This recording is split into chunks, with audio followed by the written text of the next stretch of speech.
Armando, huwag mong gawin to. Magkaibigan tayo. Alam ko masama loob mo. Pero hindi to ang tama mong gawin. Sila lang kaligayahan ko, Felix. Mawawala sila. Wala silbi mo buhay ko. Alam mo, yan din ang sinasabi ko sa sarili ko.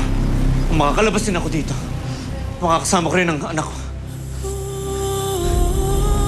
Lahat ang paghirap natin dito may katapusan, Armando.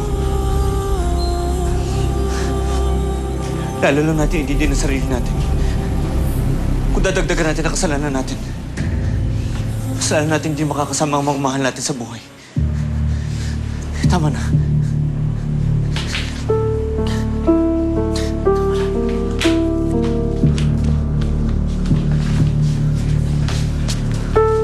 Sige!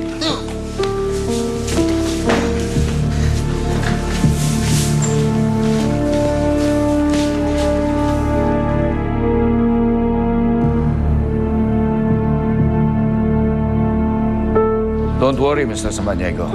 I'll take care of everything. Thank you. Ipapadala ko agad sa iyo ang cheque as soon as possible. Salamat.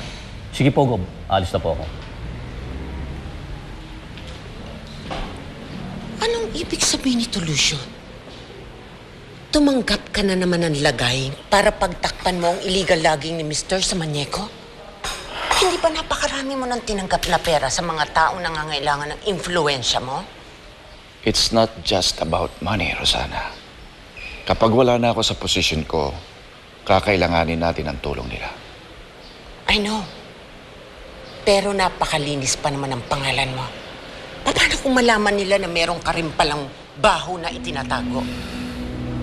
Sayang lahat.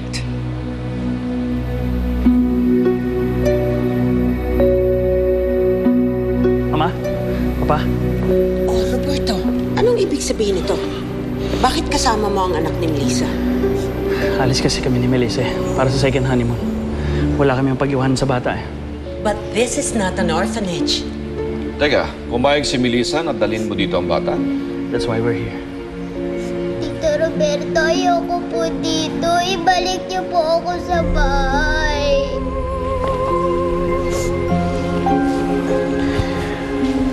Diba? You know naman kung paano magalit ang Tito Roberto mo, diba?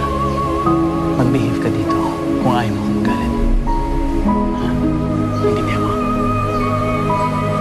Oo.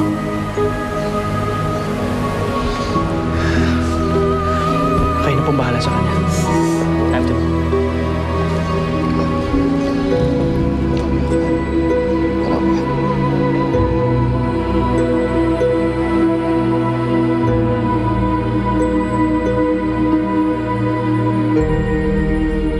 Nasaan si Eva? Saan mo dinala ang anak ko? Sabihin ko man sa'yo, hindi naman ako papayag na mapuntahan mo siya eh. So don't waste your time. Napakasama mo talaga, Roberto! That's your punishment. Makikita mo lang ulit si Eva kapag magpapakabait ka sa akin at hindi ka gagawa ng ikakagalit ko. Hindi ako papayag na mahiwalay sa anak ko. Aalis ako dito at hahanapin ko siya! Talagang inuubos yung pasensya ko. Pagkatapos na nakikipagkita mo kay Felix, huwag ka nang aasa pa na makakalabas ka ng bahay. Tiwan mo ako!